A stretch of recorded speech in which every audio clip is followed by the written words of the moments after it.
luwas tan arangkaday kalasyaw ang inyong lingkod sa ating bayan. Ang bawat isa ay mahalaga. Sama-sama nating itaguyod ang disiplina, malasakit at tunay na pagbabago. Sa tulong ng inyong suporta, patuloy nating mapapalago ang ating komunidad. Malinis, ligtas at maunlad. Isang mensahe mula kay Mayor Patrick Agustin Caraman. Kasama ninyo sa bawat hakbang tungo sa progresibong bayan. Alagang Caraman, Kalasyaw, para sa lahat. Sama-sama na naman ang tropa. RH Super nasa lamesa.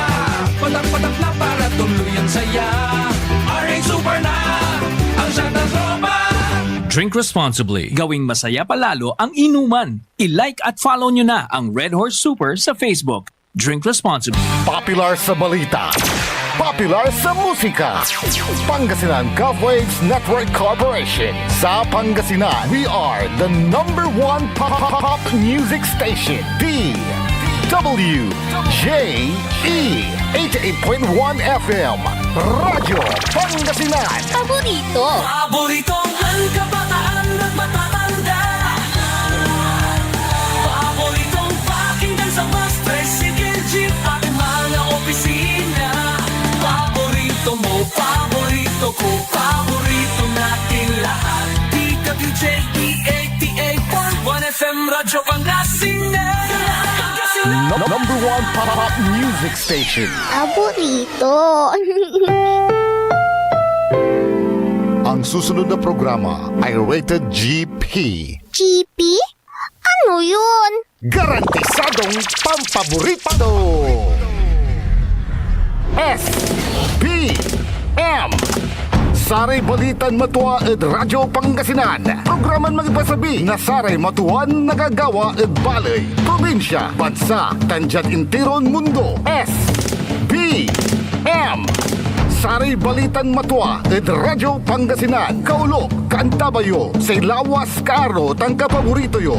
Joseph Kanilang Bakani. SPM Saray Balitan Matua ed Radyo Pangasinan. Lunes hanggang Biyernes, alas 9 hanggang alas 10 na kabuwasan. SPM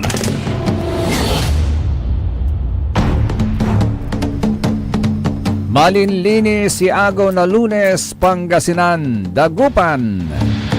Wadyala so Saray Balitan Matua. Say kabusol na saray MBTF, managbalitay tila tan fake news. SBM, saray Balitan Matua yon sasabit kasiksikanan nyo Lunes hanggang Biyernes. Kaya rin nasailik na ay balay ng kapaborito RJ Jimenez. Tan siyempre singa gandat tan dati nakaulop yu lamot sulawas yun kaaro kapaborito yu JCB Joseph Kanilang Bakani. Jad technical side kantabay tayo si Mr. END tan si Mr. JFC Engineer Nixon Dakal tan Engineer Jail Franz Kayabyab.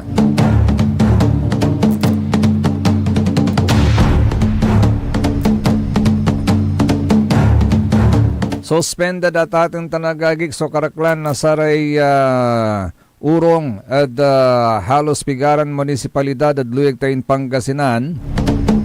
Lapod saya ay suterter na uran.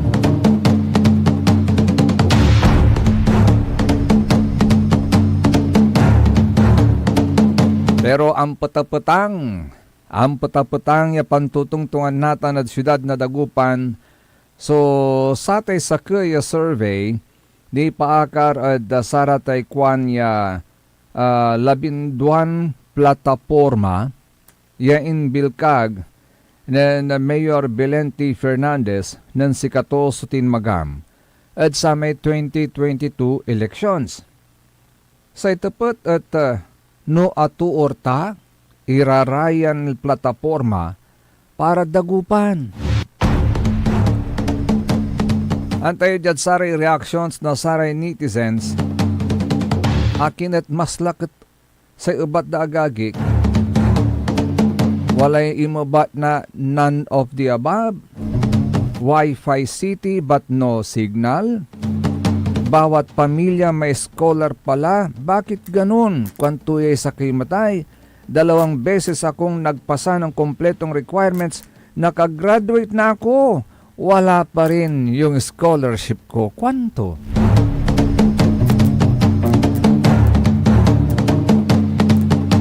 Pero may isa rin nagsabi sa kwanto, ay sus, mga ampalaya, kwanto. Ibig sabihin, mga bitter lang kayo. Bitter nga ba kayo? Pero ang sabi ng isa, natupad ito para sa mga supporters at kaalyado lang niya. So ibig bang sabihin nito for them lang, for them only yung platapormang yan?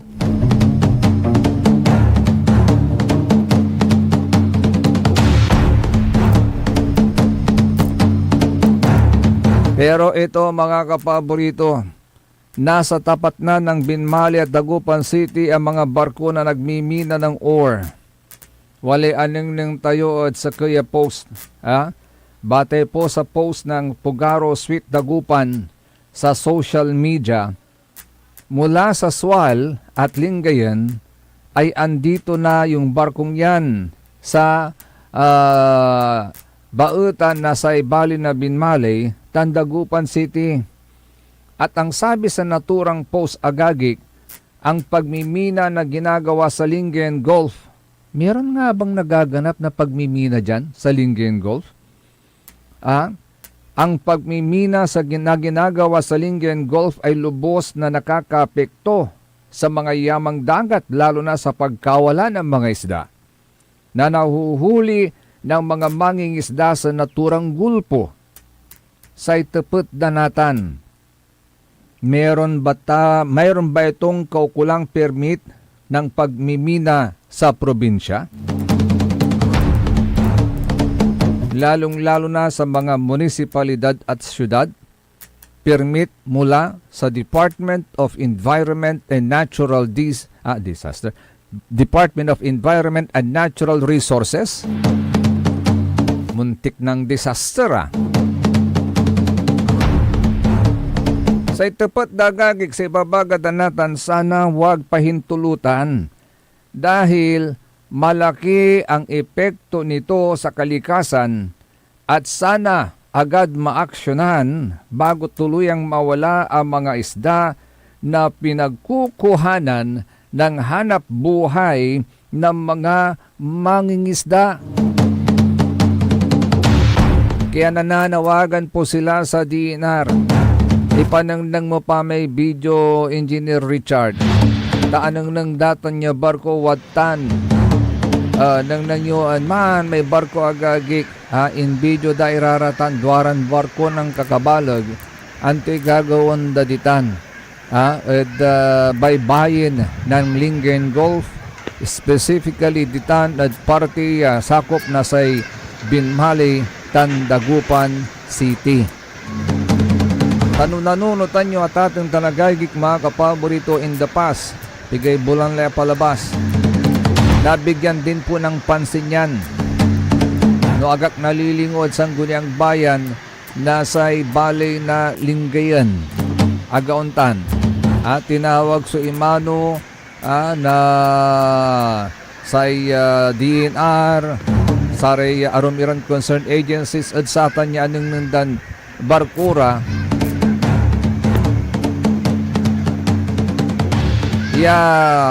Agkubalat na sisiguro no si katutan may ibabagada agagi mangkukut at dalom na diet as part of the flood control program na sa gobyerno. Pero the people are saying otherwise. Sana na yung sa may ibabagada wala ni may nan post kapigan man. Adral in my fishing net to lapod at alapos na satan iran barko anti gagawin na saratan niya barko ditan at Lingayen Gulf. Kanyan panawagan po nila sa Department of Environment and Natural Resources, paging DENR, bulag, pipi at bingin na ba kayo, kwanda? O, sa ating provincial government, lalo na raw sa sangguniang panlalawigan, naririnig nyo pa ba ang tinig, hinaing at pakiusap ng inyong mga kababayan? Tapati sa raramay mangingisda, adral-dural lagagik iraratan sa fishnet da. Aglara makakarol na saray sira. Dahil sirang-sira na yung kanila mga fishnet. Kanyan say final yatupot dagagik, do you still care for Pangasinan?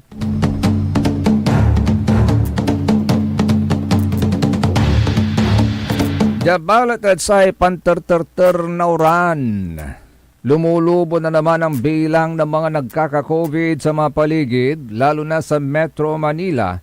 At bilang healthy precautions, ang lahat po ay being encouraged to wear face mask again. Ang sakit sa ilong kaya yung face mask. Sa kanilang advisory, sinabi ng Manila City Health Office na dapat magsuot ng face mask at iwasan ang mga crowded places, continue practicing physical distancing, stay at home if may nararamdaman at mag-seek ng urgent care if needed. At Quezon City, Labat at ating Tanagagig, umaabot na po sa 265%. Luri kita na ya. 265% ang itinaas ng bilang ng may COVID. Kahit na sinasabing majority of infections remain mild. Mild yatwa pero marami pa rin. Ibig sabihin kakalat at kakalat pa rin yan. Ganon pa man ang sabi ng mga health authorities, simple preventive measures can still help reduce the spread of the virus. Danid sa panterter na uran. Lumabas ulit yung mga substandard na mga projects, lalong-lalo na yung mga flood control projects.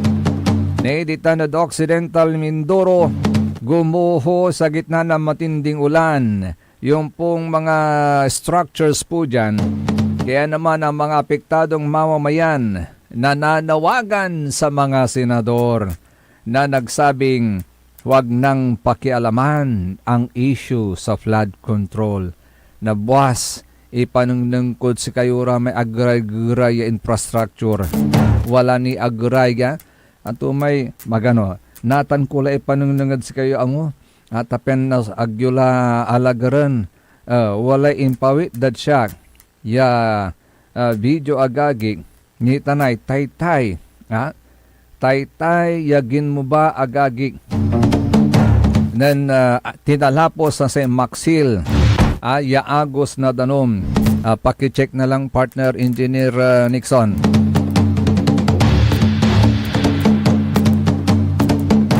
So, sansansakay, i-expose at atong tanagagik, sansansakay, i-expose na sayay so nature, so saratan ya palpak ira, ya flood control projects at bansa tayon Pilipinas.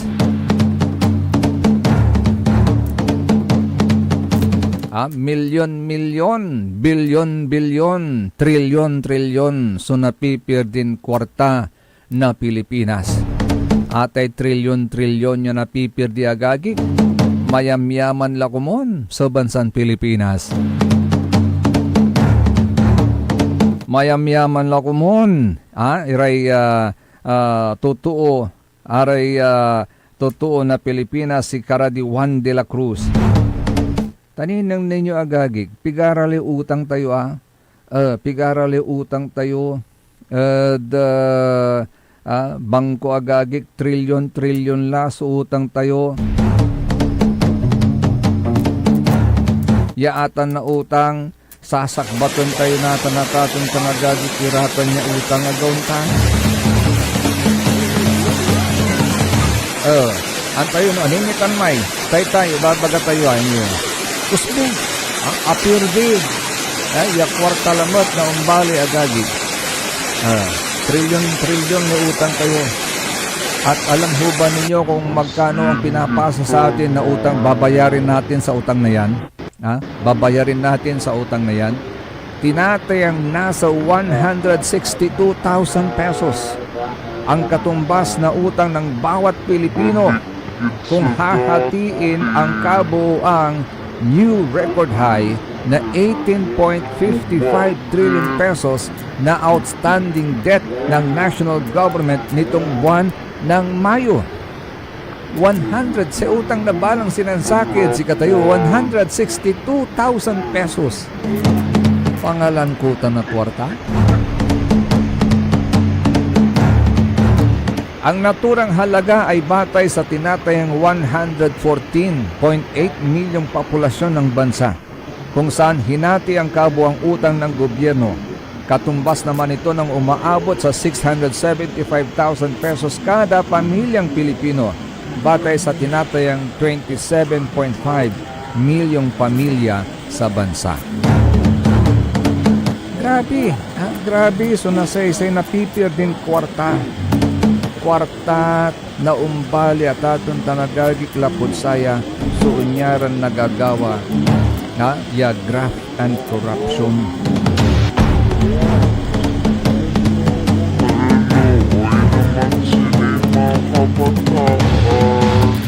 Makapaerman makapaerman nagagik makapasakit na linawa. Ganyan wala ri unlad dya, yaman kampanya. Sinasay ang may palabas sa Kiagaw.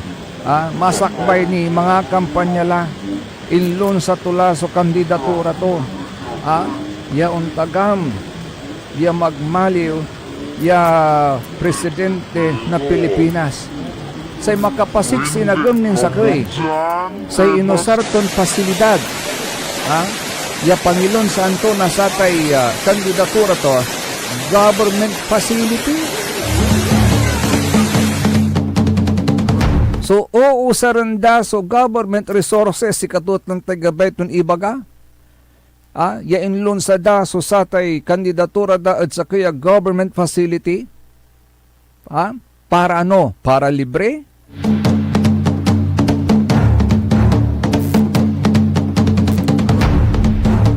Insan na ani risa-risaan da kayo agauntan. Ay agi.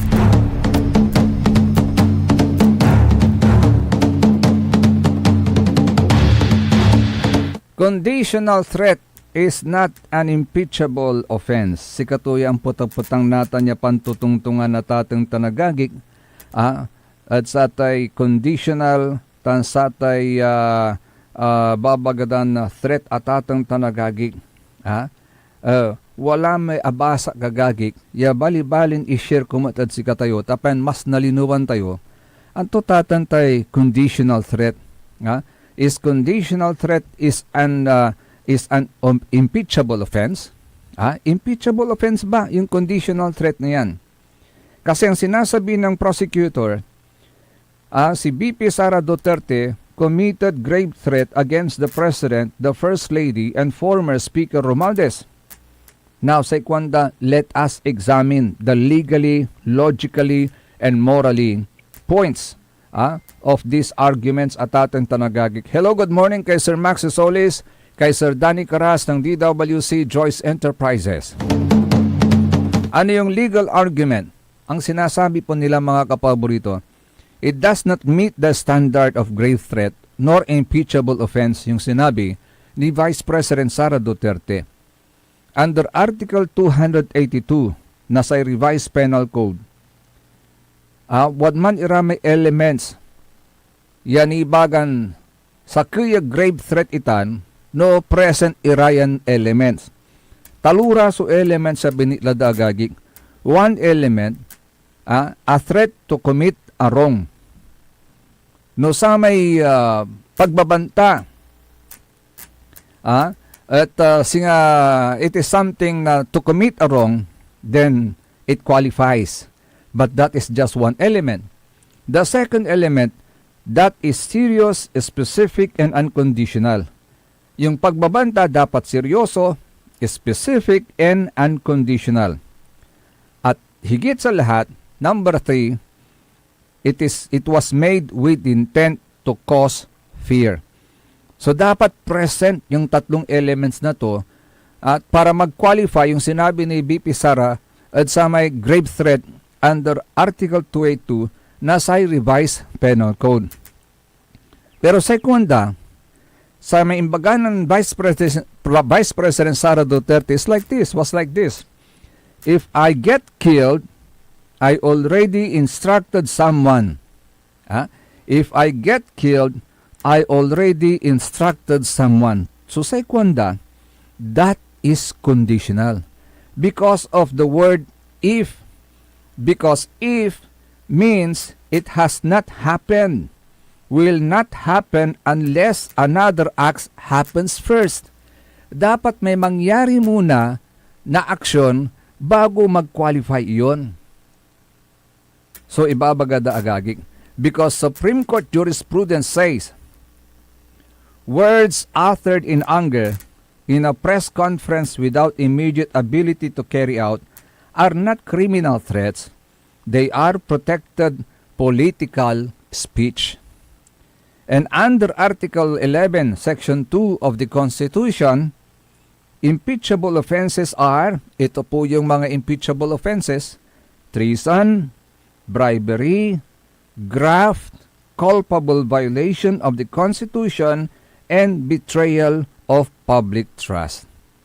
So considering all these impeachable offenses, no nanang ninyo agagik, nowhere does it say na yung mga offensive speech or conditional statement is grounds for impeachment. To expand it now is to violate the Constitution itself, kunda. So stop misusing the Constitution to pin down political rivals. That is the legal argument. Ano naman yung logical argument? Ano yung context and intent ng matter? Why did she say it? She was informed there was Oplan Romanov allegedly used to eliminate her. Her statement was deterrence, not an order. The purpose was to prevent harm to herself, not to cause harm to others. So if we criminalize self-defense statements, kwanda, then no critic is safe. Anyone who says, touch me and there will be consequences, can be impeached. Worse, kwanda ne, an impeachable officer cannot be charged in regular courts while in office. The only reason to use impeachment here is because it is the only way to remove her before 2028. That proves this is political, not legal. Ano naman yung moral argument? Sa moral argument naman, we punish acts, not fear. We punish corruption, not speech. So is it proper? Sa ikwanda agagik, no. Was it angry? Yes. But morality and law distinguish between an angry mother protecting herself and a public official stealing from the people. The real betrayal of public trust is ignoring trillion peso corruption while using Congress, who most of them, pero los buenos cuandalandi agagik, are allegedly involved in corruption to silence critics. The real danger to democracy is using impeachment to remove political opponents. Senators are well-meaning. They sought to uphold the Constitution and be impartial judges. Judge the act. The act is speech. Speech is not an impeachable offense. Sikatutan sa argumento damat. Pero pantutungtuan pinagtatalunan kasi ngayon, ano ba talagang susundon nilang numero? 2/3 of the whole o 2/3 of those present in the plenary hall? Narito po ang sagot niyan. Muli ni Senador Chis Escudero na siya rin po ang presiding officer. Ano ba ang sitwasyon ng Senado sa ngayon? Merong 21 senador, 2 nakapiit, ang isa ay hindi matagpuan. Yung kaso sa Bayan versus Zamora, klaro't maliwanag na 23 lamang ang senador dahil si dating Vice President, dating Senator Gloria Macapagal Arroyo ay nahalal bilang Vice President noong 1998. So klarong 23 lang. Walang nakapiit, walang nawawala, walang nagtatago. Klarong 23 lang. Pero ang sinabi ng Korte Suprema, sa pagratipika lamang ng isang tratado, ang bilang pa rin na dapat sundin ay 24, hindi magiging 23 dahil ang nakalagay sa pagratipika ng tratado ay 23 senators. Lalo pa siguro kaya kung impeachment ang pag-uusapan, na karapatan ng isang tao ang pinag-uusapan, hindi lamang karapatan ng isang tao, mandatong binigay sa kanya ng milyon nating mga kababayan. Mas dapat siguro na maging strikto tayo tulad ng sa pagratipika sa mga tratado.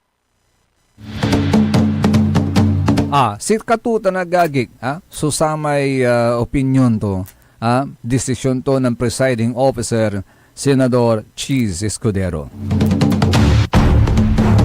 SBM, saray balitan matwa. Sa ikabusol na saray MBTF, managbalitay tilatan fake news. Son tuloy kaya rin inasarin pakabatan paimano manlalapuni at saray manangan tabay. Ang puta-putang Iran balita. Kulelat na nga yung tatay, kulelat pa yung anak. Ang puta-putang Iran sunata. Dame un Hawak mo ang beat. Son ang puta-putang Iran impormasyon. Aya sa #1 pop music station. DWJE 88.1 FM. Radyo Pangasinan. Paborito. Want to escape the hustle and bustle of city life? Look no further than the River Palm Hotel and Resort, your premier destination for affordable luxury in Pangasinan. Nestled in the heart of Barangay Banyaga, Bugalyon, our hotel is surrounded by the breathtaking beauty of the Agno River. Our haven for comfort embodies the essence of Southeast Asian hospitality. Whether you're seeking a romantic getaway, a family vacation, or just a peaceful retreat, the River Palm Hotel and Resort is the perfect choice. So what are you waiting for? Book a tranquil experience where unforgettable memories are waiting to be made. For reservations and more information, visit our Facebook page, River Palm Hotel and Resort.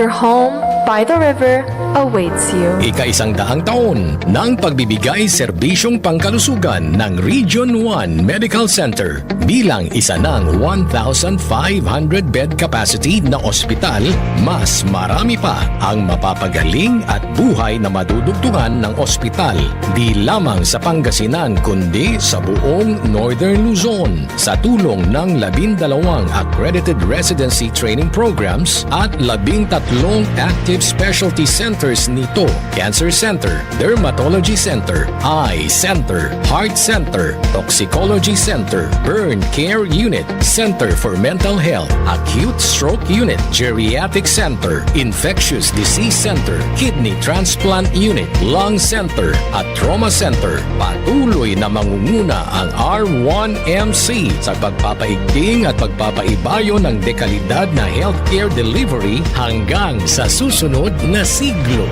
100 years of healing, compassion, and service. Region 1 Medical Center, ang inyong partner sa kalusugan. Region 1, number 1. Asahan po ninyo ang dekalidad na serbisyo sa Region 1 Medical Center at ng Department of Health. Ito po ang inyong lingkod, Dr. Joseph Roland O. Mejia, ang inyong Centennial Medical Center Chief ng R1MC.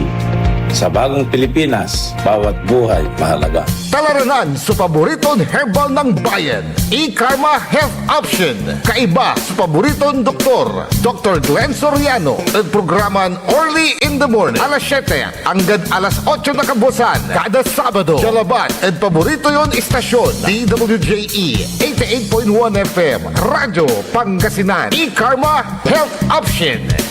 Mare! Kabigla ka naman, Mare, ha? Grabe, gimaggana ka ah. Mari, di mo sinabi na uwi ka pala ng San Carlos. Ay, oo. Namiss ko na kasi dito ang pamilya ko. Ito na palang San Carlos ngayon. Grabe, Mare. Ang laki na ng pinagbago. Siyempre naman, Mari, alam mo ba na dito sa syudad natin, malaki na talagang pagbabago.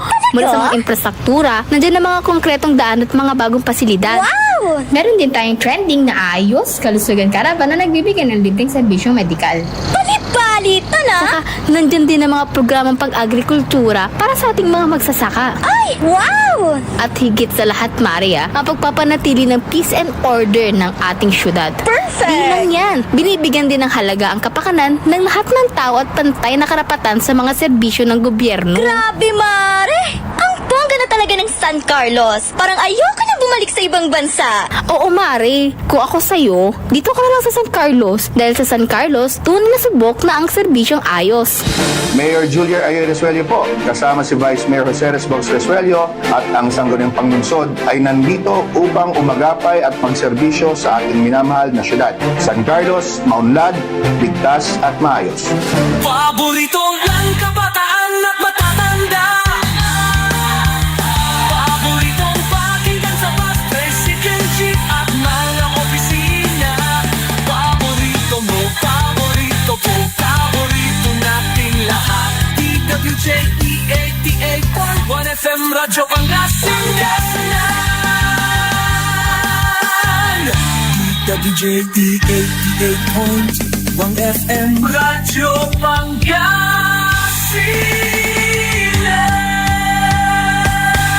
Paborito. Ang lahat ng opinyon at pananaw sa susunod na bahagi ng programa ay galing sa host anchor at panauhin lamang at hindi pananaw ng mga producers at ng pamunuan ng DWJE Radyo Pangasinan at Pangasinan Gulf Waves Network Corporation. SBM Saray Balitan Matua ed Radyo Pangasinan. Programan magipasabi na Saray Matuan nagagawa ed Balay, Probinsya, Bansa, Tanjat Intiron Mundo. SBM Saray Balitan Matua ed Radyo Pangasinan. Kaulok, Kantabayo, sa Lawas Karo, tangka paborito yo. Joseph Kanilang Bakani. SBM Saray Balitan Matua ed Radyo Pangasinan. Lunes hanggang Biyernes, alas 9 hanggang alas 10 na kabuwasan.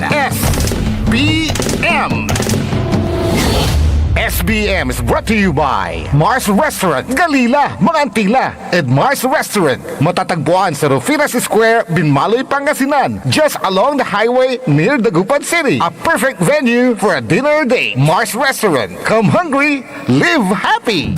Lumaban ka bayan, kung binmali, may pag-asa pa para bumangon at magkaisa. Tumindig ka bayan, kung binmali, hawak kamay nating harapin ang maayos na bukas at ihatid ang serbisyong agad maaasahan.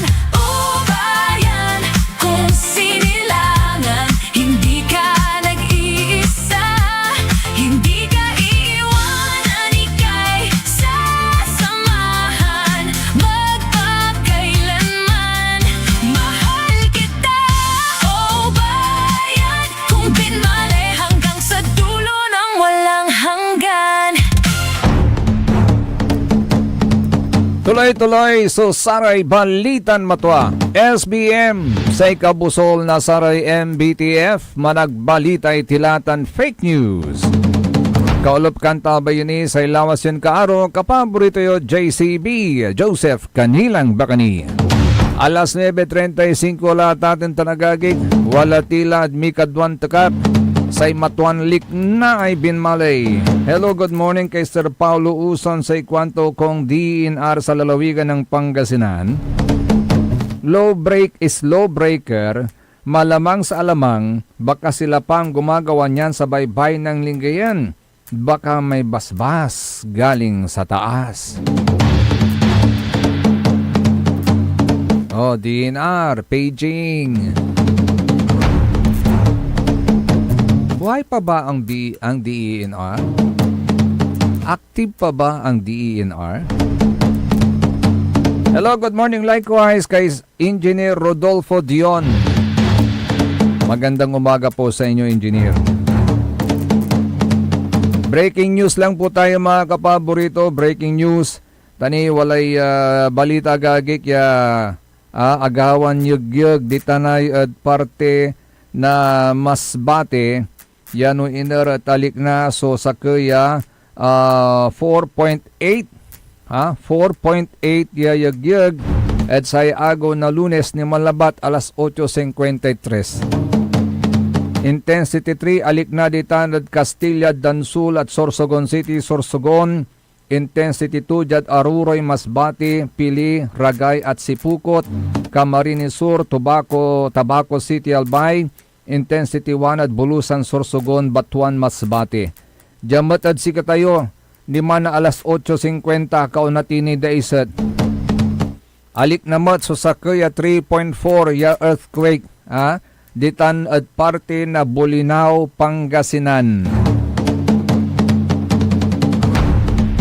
Antulaya, mantutumbu ka nagagik, So, nalilik na tayon yag-yag.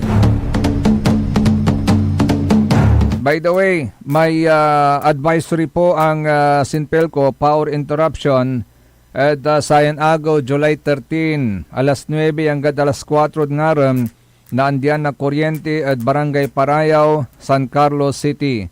Untan mat at Binmalay, alas 9 hanggang alas 4. In San Nabuas, Jad Barangay Balugo, alas 8 hanggang alas 5 ngaram. Jad Bugalyon, porsyon na Asinan to Pantal, alas 9 kabuasan hanggang alas 2 na ngaram, July 15. Jad Bugalyon ni portion of Hacienda, alas 9 kabuasan hanggang alas 2 ng araw, July 16, 2026.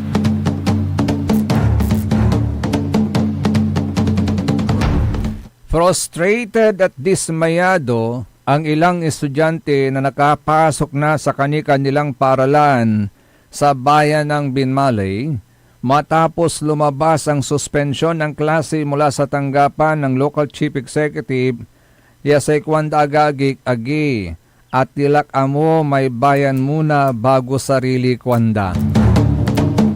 Andi in fairness siguro kasi busy sila sa preparations ng kanilang SOMA, State of Municipality Address. Ongoing po yan ngayon.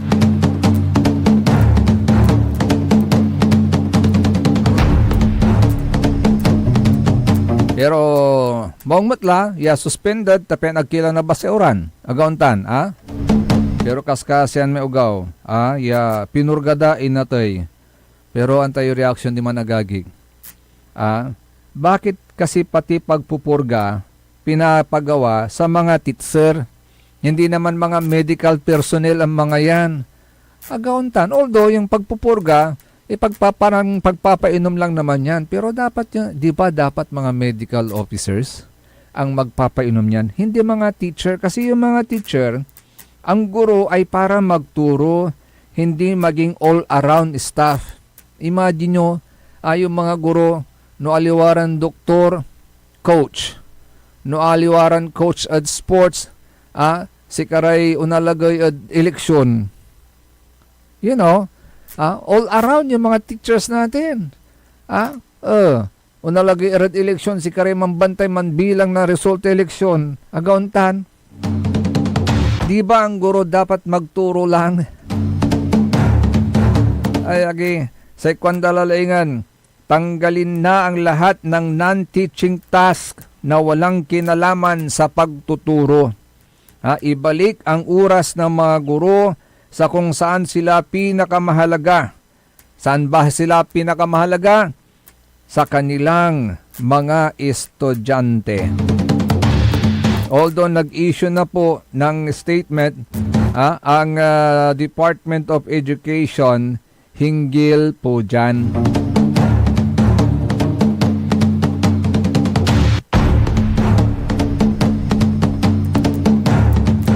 Sa ibabaga na depet agagik, kwanto jay, the Department of Education is profoundly heartbroken by the tragic passing of a grade 4 learner from Hugo Perez Elementary School Annex in 13 Martires City, Cavite.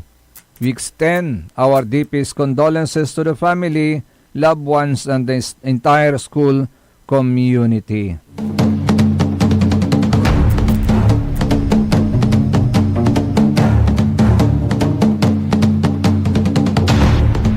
Agawaya kasi ng July 2 nang gagawin damay routine deworming activity in coordination with the City Health Office. Walay proseso tutan kasi so deworming walay proseso tutan. Wala may babaganan Idol Orly. Yasay gagawin dan proseso. Paugipan danira may bigibigis at agas na sari agugaw. Tapianuntan no painuman dalara na sara may pam deworming ya tambal at ang gapoy reaksyon na sararayan bigibigis at agas. Kumbaga, unya may death penalty using lethal injection. Paugipan dani, tapian ang gapoy violent reaction, pian matintinuno siya yauntay nan may tuo. Untan mo, manaya so gagawin dad sa rataykin proseso na deworming. Paugipan dani raraman, so bigibigis adagas, insan dala ipainom may tableta sa pen diretso la, may diretso la yung patay, raraya ya bigibigis adagas. Siguro agayarian na say agas na sa may ugaw.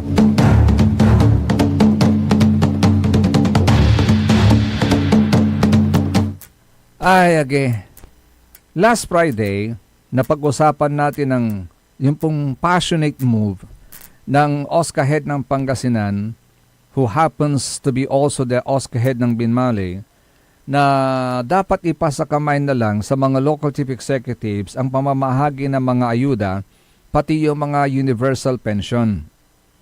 Sa Thailanti, the intention is good, pero sabi natin, sana yung intention is not tainted with politics.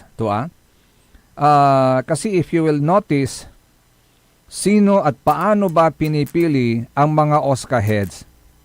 Di ho ba ang mga local chief executives? At kung mapapansin nyo sa lahat ng kanyang interview kanilang interview at binibitawang salita, lagi na lang nababanggit ang mayor. Na si mayor nang bahala sa ganito ganyan, patungkol sa kapakanan ng mga senior citizens. Pero ang dapat tandahan natin ito.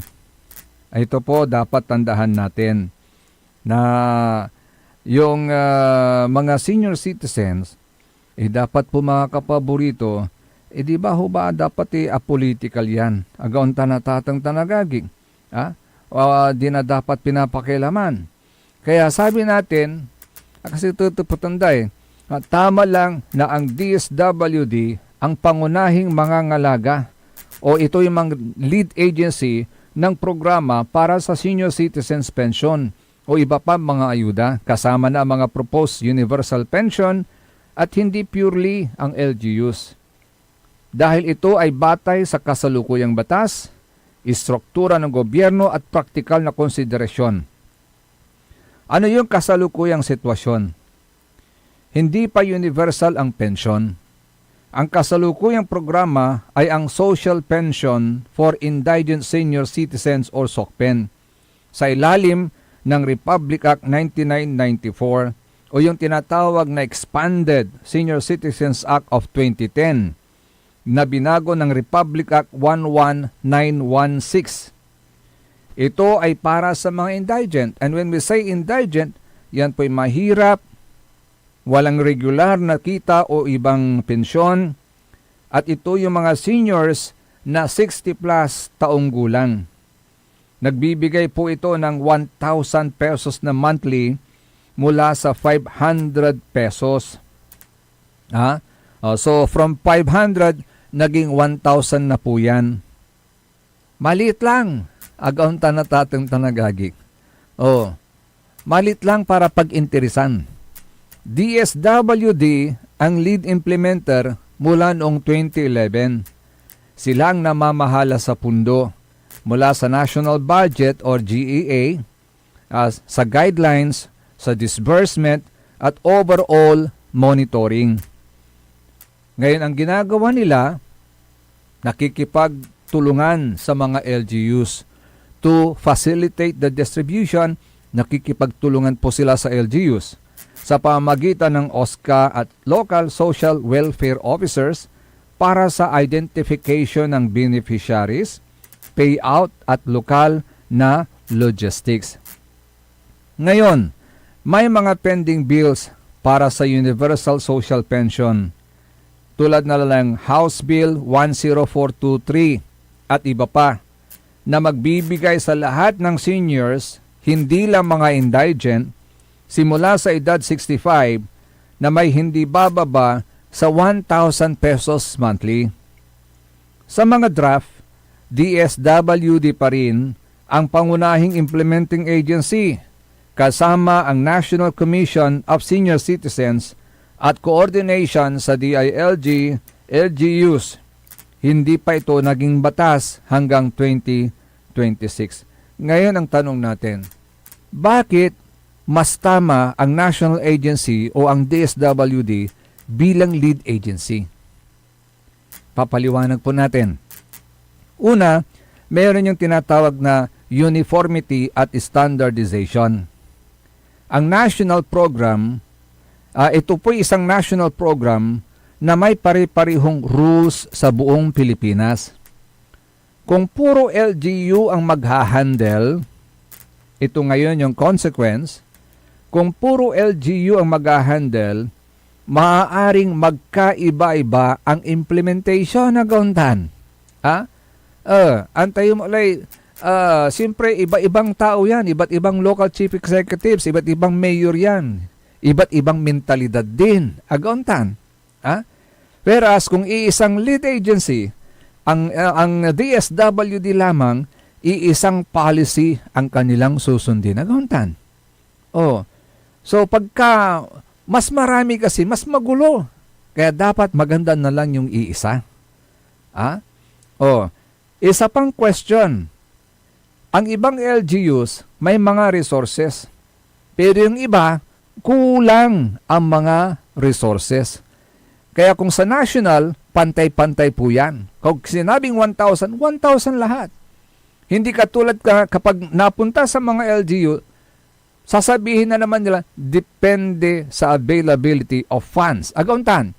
So instead of 1,000, lapod kulang sa available ya pundo at local government unit, kung paano na ani, kapaldo labat. So ito dal si kayo, 500 labat.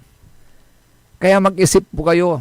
Maganda po yung idea na ipasakamay sa mga LGUs. Pero ito po yung mga consequences kapag po pinurso yung thinking na yan. Agaunta na tatong tanagagig. Kasi ang sabi nila, may standardization sa eligibility, sa amount at disbursement. Kaya kapag ang lead agency is the DSWD, may standardization sa eligibility, sa amount, at saka sa disbursement. Secondly, yung tinatawag po nilang funding at scale. Ang pundo po ay magmumula sa national budget, mula sa General Appropriations Act. Ang DSWD ay may expertise sa large-scale social protection tulad ng 4Ps. So ang universal pension ay magiging napakalaki kasi million po yung mga seniors po natin all over the Philippines. We are not just concerned about the welfare of the senior citizens sa isang LGU, sa isang probinsya, sa isang bayan, sa isang city, sa isang probinsya, sa isang region. Pinag-uusapan po natin dito buong Pilipinas. So ang DSWD ay may expertise sa large-scale social protection. Mahirap i-sustain ng maraming LGUs, lalo na sa 3rd at 6th class municipalities. Ngayon, yung national agency, mas maganda para sa fiscal sustainability at equity. Dahil dyan magkakaroon ng redistribution of resources mula sa richer sa poorer areas. Diba? Gets niyo po yan? Thirdly, accountability at anti-corruption. May national oversight, may audits, andyan po ang Commission on Audit, COA, at may mas malinaw na guidelines, clearer guidelines. Sa kasalukuyan, may issues sa LGU level targeting. Bakit? Ano yung mga issue nila? Subjectivity is one issue. Possible inclusion, exclusion of errors. At higit sa lahat, political influence. Ito na yung sinasabi natin. Pero sa DSWD, ang DSWD kasi may listahan po sila at central systems para sa mas mahusay na monitoring. Di ho ba? That is accountability and anti-corruption. Pang-apat, decentralization with national leadership. Hindi ibig sabihin na walang papel ang LGUs. Sa practice, partner po sila sa identification, sa verification, at distribution, lalong-lalo na sa barangay level. So ito yung tinatawag natin, ito ang tamang whole of government approach. Diba? Whole of government approach. National policy plus local execution, at yan ang tinatawag po natin, ganito na po yan sa SOCPEN na tinatawag po natin. Okay. Mga potential na drawback at balanse naman. Ito naman kasi yung issue na drawback na dapat nating balansihin din. No? Mga reklamo sa DSWD LGU coordination. Ano yung mga reklamo po naman po nila? Delays sa payout, sa listahan o coverage sa ilang areas. Pero sabi nga nila, this is an implementation issue na hindi dapat maging dahilan para ilipat lahat sa LGUs. Ulitin natin ito ay mga implementation issues. Pero hindi po ito dapat maging dahilan para ilipat sa LGUs. Secondly, ang sabi nila, mas malapit sila sa tao, yung mga LGUs, kaya mabuti ang kanilang involvement sa ground level. Pero, ito naman ang tanong, hindi sila equipped para sa buong national program. Like yung budget, yung systems, yung consistency at ating tanagagi. So ito yung pros and cons.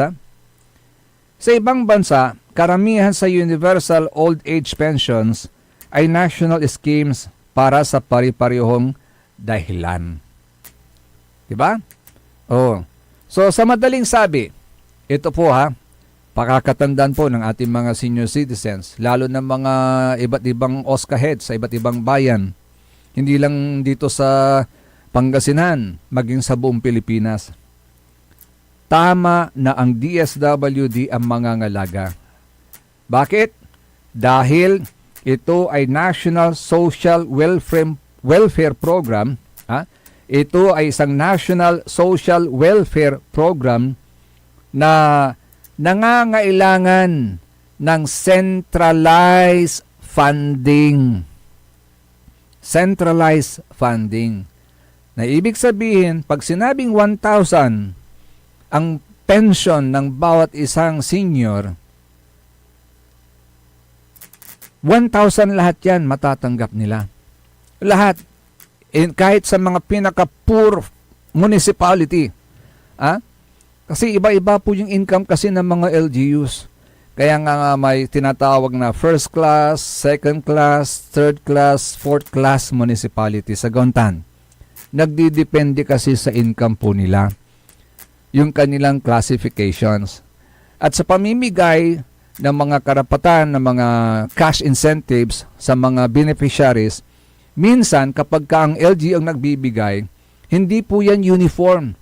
Why? Depende po sa income po nila. Pag may available fund, sobra-sobrang availability ng fund, pwedeng mataas ang matatanggap po ninyo. Pero kapag kinukulang naman, apag raratan, no pigaratan niya senior citizens na mga wat na sa pension. So, ang magiging system niyan, in the long run, may mga senior citizens na magrereklamo later on. Bakit sa bayan ganito, mataas ang kanilang pension? Bakit dito sa atin, ang baba-baba, mamurmura kwanda? Because that is the effect. Pero kung centralize ang operation, kung 1,000 sa bayan na ito, 1,000 din ang matatanggap mo. Regardless of the status noong munisipyo na nakakasakop sa inyo. Yun ang ibig kagandahan po nun. Centralized funding kasi. Okay. Meron ding standards at mga expertise po dyan. Meron silang sinusunod na standards. Hindi yung kanya-kanyang standard yung mga LGUs kung sakaling sa kanila ipapasa kamay yung pension na yan. Yun ang disadvantage nun. Pakikialaman na naman kayo ng mga local chief executives sa gauntan. Dapat hindi na kayo mai-involve sa ganyan proseso na sobra-sobrang pamumulitika. Agauntan na tatang tanagagi.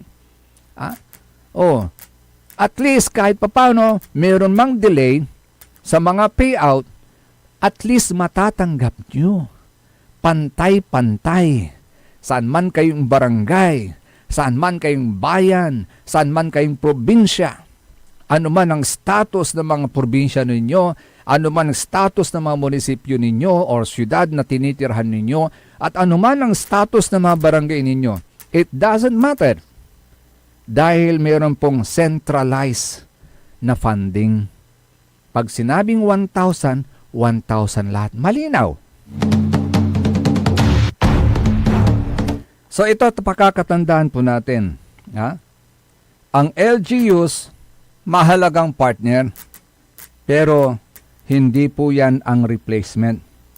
At kung magiging batas ang universal pension, inaasahang magpapatuloy ang ganitong modelo para sa efficiency at equity.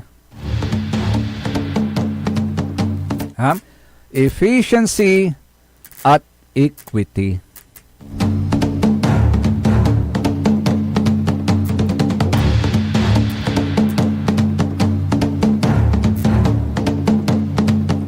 It's another day. It's another matuanlik na ay binmalay.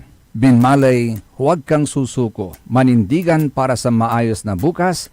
Manindigan para sa isang serbisyong tunay na maasahan. At pakakatandahan po natin, there ain't no mountain too high to climb, and there ain't no mountain too heavy to move.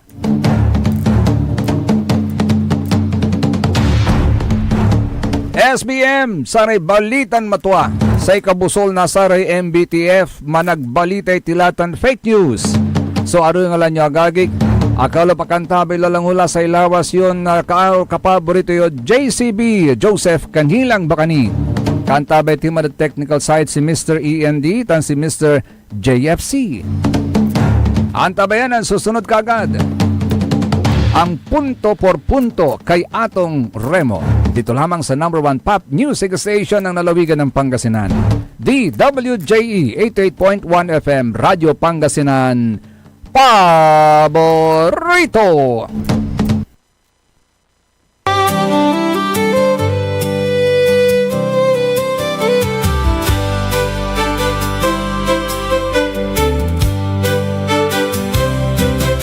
Ang buhay kung minsan ay walang direksyon, tila kay lupit-lupit nitong panahon. Huwag kang mawawalan ng pag-asa, kailanman ay di ka nag-iisa. Huwag kang sumuko, huwag kang manlumo, ituloy mo ang laban, bangon ka binmali, ituloy mo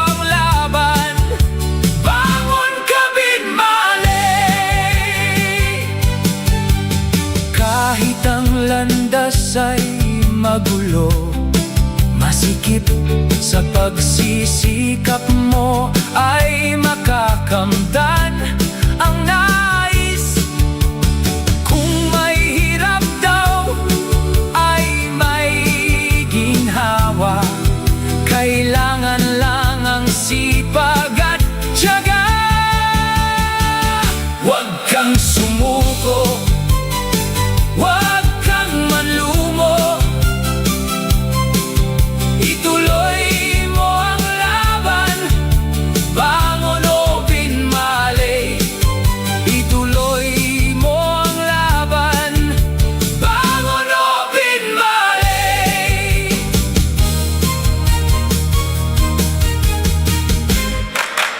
SBM Saray Balitan Matua ed Radyo Pangasinan. Programan magipasabi na Saray Matuan nagagawa ed balay, probinsya, bansa, tanjat intiron mundo. SBM Saray Balitan Matua ed Radyo Pangasinan. Kaulok, Kantabayo, say lawas kaaro tang kapaborito yo. Joseph Kanilang Bakani. SBM Saray Balitan Matua ed Radyo Pangasinan. Lunes hanggang Biyernes, alas 9 hanggang alas 10 na kapuasan. SBM Oh yeah! Pogo Chico, let's go! Sa Pogo Chico, feel the vibe now. Tayo nang gumalaw, come alive now. May bagong sigla, we can feel